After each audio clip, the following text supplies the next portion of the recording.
आचार्य महाप्रज्ञ का एक ही संदेश था, ट्रांसफॉर्म योर सेल्फ, अपने आप को बदलो। एक छोटी सी कहानी, एक व्यक्ति को चैलेंज किया गया। व्यक्ति शरीर से शक्तिमान था लेकिन बुद्धि से कुछ कमजोर। उसको चैलेंज किया गया, अरे भैया तुम हट्टे कट्टे आदमी चल रहे हो लेकिन तुम्हारी जो परछाई है वो तुम्हारे से आगे चल रही है, क्या तुम भाग करके इस परछाई को पीछे कर सकते हो? उसने कहा अभी करता हूं। विद इन ए जिफी भागना शुरू कर दिया। सूर्य पीछे था। अब जितना तेज वो भागता है उतनी तेज उसकी परछाई आगे आगे। वो मन में सोचा, अरे मेरी परछाई और मेरे से आगे। और जोर लगाया और दम लगाया, नहीं हुई परछाई, पसीना से लथपथ हो गया। बोला चैलेंज आज ही मिला, मैं समझता हूं I am the strongest man on the universe. ये क्या, मेरी परछाई को मैं पीछे नहीं कर सका, मैं मुंह कैसे दिखाऊंगा? इतने में महात्मा एक सामने मिल गए। अरे क्या बात है, उनका नाम था हठी सिंह। अरे हठी सिंह जी ऐसे कैसे भाग रहे हो, क्या बात क्या है? उसने कहा महात्मा जी ये परछाई आगे भाग रही है, उसको पीछे करना चाहता हूं। महात्मा जी ने कहा एक क्षण, उसका मुंह फेर दिया, दिशा बदल दी। Transform yourself, transform the direction of your life.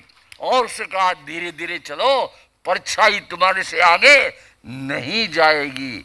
वो आया, कहा देखो मैंने परछाई को पीछे कर दिया।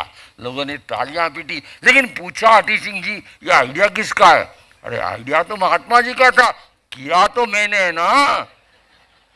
एनी हाउ, हमें महाप्रज्ञ की जो शताब्दी मनानी है, जन्म शताब्दी उनकी प्रारंभ हुई है, और कम से कम 1 साल तक हम अपने जीवन में ये कोशिश करेंगे, ये प्रयत्न करेंगे कि महाप्रज्ञ जी ने जो अवदान दिए, गुरुदेव तुलसी ने महान महान अवदान दिए, और उन गुरुदेव तुलसी के अवदानों में सबसे बड़ा अवदान क्या था?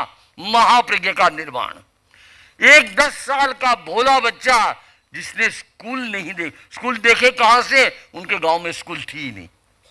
10 साल का भोला बच्चा जो उनके पास आया गुरुदेव तुलसी के, और उन्होंने इतना डेवलप उनका अंदर का जो उनकी फैकल्टी थी, उनकी जो शक्तियां थी, उनकी जो प्रज्ञा थी, जागृत करके नाम जो नथबल था वहां से बना दिया महाप्रज्ञ, और फिर अपना उत्तराधिकारी घोषित कर दिया।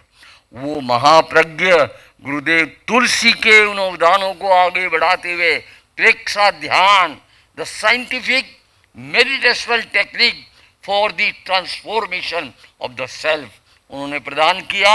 वह दुनिया के कोने कोने में फैला। आज रशिया में कम से कम 10-20 ऐसे ट्रेनर हैं जो प्रेक्षा ध्यान की क्लास चलाते हैं। जापान में ओकिडो जो वहाँ का सबसे बड़ा गुरु, योग गुरु है, वहाँ पर प्रेक्षा ध्यान चलता है। अनेक स्थानों में जैन विश्व भारती यूनिवर्सिटी और विश्व भारती के सेंटर, जहाँ नियमित रूप से ऑरलैंडो में, न्यू जर्सी में, ह्यूस्टन में, लंदन में ये प्रेक्षा ध्यान की क्लासेस चलती है।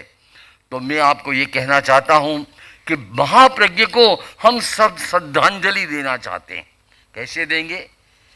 केवल वाक पटुता से देंगे, केवल बोल के देंगे, या करके देंगे?